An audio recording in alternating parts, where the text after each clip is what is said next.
Ladies and gentlemen, will Raila Odinga rescue President William Ruto from the current crisis in the country of governance? That's a question that is ringing in most of the Kenyans' mind, particularly following the surprise nominations of the appointees to the cabinet by President William Samoei Ruto. Now, on this video here today, I will tackle various aspects as far as the nominees are concerned. One of them, I look at their track record, the education background, which will determine their qualifications for this kind of a job, and I also look at their ability to perform.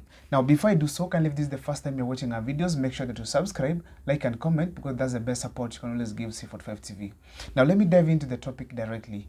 Now, to begin with, in 2018, Uhuru Muigai Kenyatta had a handshake with Raila Odinga. During this handshake, Raila severally was accused of getting into the government and killing the opposition by none other than William Samoei Ruto. He said that Raila Odinga and his opposition team had joined the government. So he was accusing these people constantly that they have killed the opposition, making the government not to perform very well. Now, President William Ruto has done the same thing, welcoming the opposition into the government. What is the role of Raila Odinga in Ruto's government? Basically, everyone knows that is to rescue him from this crisis that is occurring right now in Kenya, where we have demonstrations across the country on various aspects as far as governance and the government of Kenya is concerned. Now, before I proceed, if you see, they had an article report that is being implemented, and there was a handshake that occurred between Raila Odinga and William Ruto himself. These appointments, according to my understanding, is just simply the culmination of the handshake that they had during that time. It's only that this is the time to bring them into the government. Now, I will begin in simple steps. I'll look at all the people who have been nominated from the ODM party and that they are going to join the government in form of cabinet secretaries. To begin with, we have Ali Hassan Joho, we have John Mbadi, we have Opiyo Wandayi, and of course, Wycliffe Ambetsa Oparanya.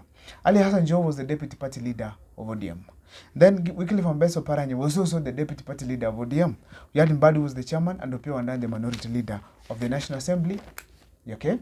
Now, these people have been nominated by President William Ruto to take various dockets in the government, particularly as cabinet secretaries. Now, will these people deliver? Now, let's start with Ali Hassan Joho. Where did he go to school? I mean, did he go to school first start from there? Yes, he did go to school according to this, to the report that was given out later on when he was questioned about that. And actually, he did commerce.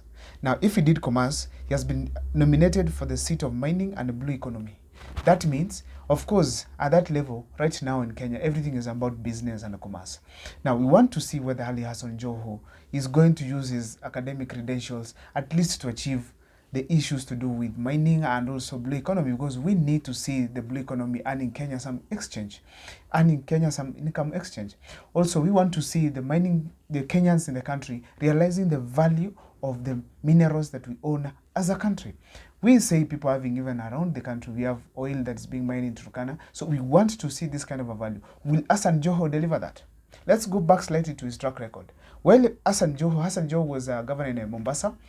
He was rated among the best performing governors during his time.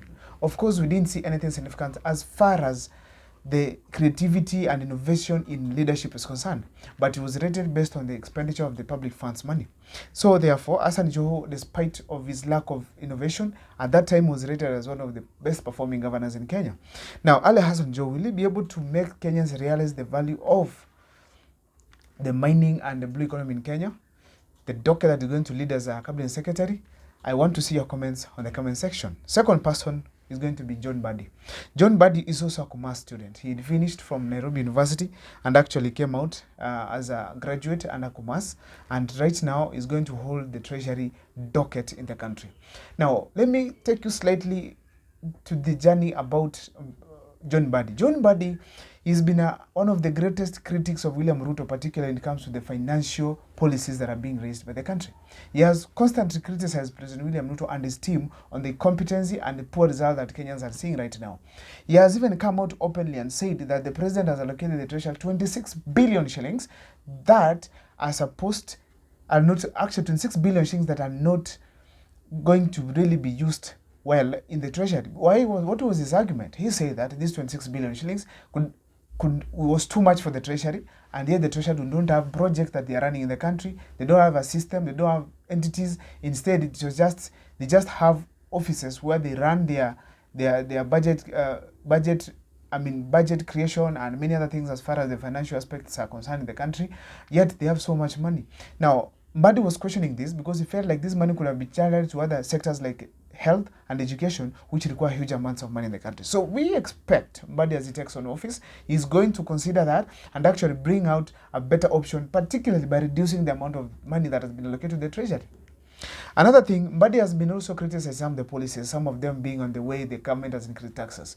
Mbadi now has the platform to give the government innovative ideas to ensure that at least the government has gotten better ways to collect taxes or even to raise money that is going to help pay the debts in the country. He's going to advise the president on various aspects, particularly the public debt. So we want to believe that Mbadi is going to implement all the issues that he has been raising as far as William Ruto's government is concerned.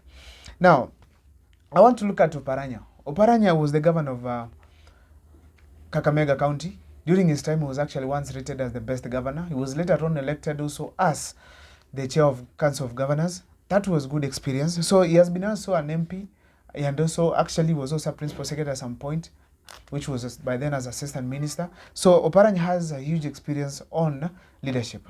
Now he has come in 65 years old, at 65 years old, to run the docket of Commerce, and he's also a degree holder, of course, on Commerce. He has come in now to run the docket of cooperatives and MSMEs. Now, will Oparanya manage this docket? Will Oparanya use his academic credentials to ensure that he has managed this docket? Why am I asking about academic credentials? I'm asking this because the Gen Zs and millennials are giving simple message to the government that we want people who are qualified to take on particular dockets, particularly as cabinet secretaries. The reason being, we want competence, we want people bringing new ideas, we want people coming with problem-solving skills on the table so that we can have a better running country. And therefore, if these people are the ones that are going to fit as per to the expectation of William Ruto, then for questioning the academic credentials and their track record is very crucial. Now, to continue with the Oparanya, we saw infrastructure, we saw being actually, particularly the stadium that was constructed there, we saw some roads being made. That was a huge improvement as far as Oparanya is concerned. However, there were cases of corruption that even the current government has been after him. So are they going to clear these cases from court? Are you going to have these people coming out? I mean, the DPP coming out to clear him from these cases and say, okay, it was witch hunt. If he's coming to clear, they have to give the reason as to why this person has been cleared from the ESCC and the courts. Therefore, we want to put it very clear that, of course, Oparanya is qualified, but we need to see performance. But now I'm asking, do you think he's going to deliver for Kenya as per to the expectations of Kenyans? Now, another person I want to look at, it is now Opiyo Wandayi, who has been nominated to head the energy docket. Now, the energy docket is so wide. We have huge amounts of money that are invested in this docket. We have huge expertise that is required in this docket. Will Opiyo Wandayi manage it? Let me look at his credentials, academic credentials. This guy has done law, course related to agriculture and also business management.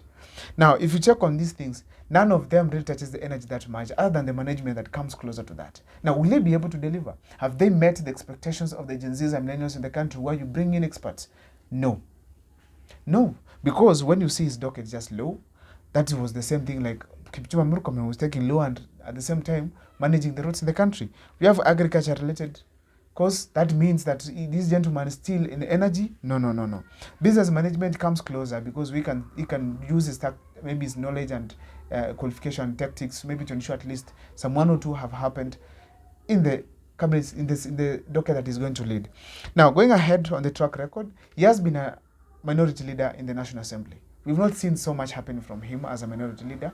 He has been leading the team, but generally I can say that it has been normal. It has been normal just as any other minority. We haven't seen anything new from him. Going further, we can also look at Opiyo Wandayi as the minister, as the member of parliament. The member of parliament as Opiyo Wandayi, there's nothing significant that's brought on board that is new other than what is happening all over the country, no constituencies. We have people paying school fees in form of bursaries, people trying to make roads here and there, people buying school buses, and people ensuring that at least schools have gotten some money on one way or the other, maybe infrastructure in one way or the other. That's what he has been doing. Therefore, is he going to bring the creativity that is required in this docket to ensure that Kenyans have at least been relieved the burden of high cost of electricity, high cost of fuel in the country, and many other things? We want to see these people deliver and deliver well to the Kenyans. Now, this is the chance that Raila has to ensure that the people who have been crying and supporting him have gotten reprieve from the challenges they've been experiencing. So this is the time Raila Amolo Odinga should now ensure that his team that he has brought of 4 men have worked to ensure that the country has gone to the right direction. Now, that is my video there and there. Kind of if this is the first time you're watching our videos, make sure that you subscribe, like, and comment, because that's the best support you can always give this channel. Ngapi?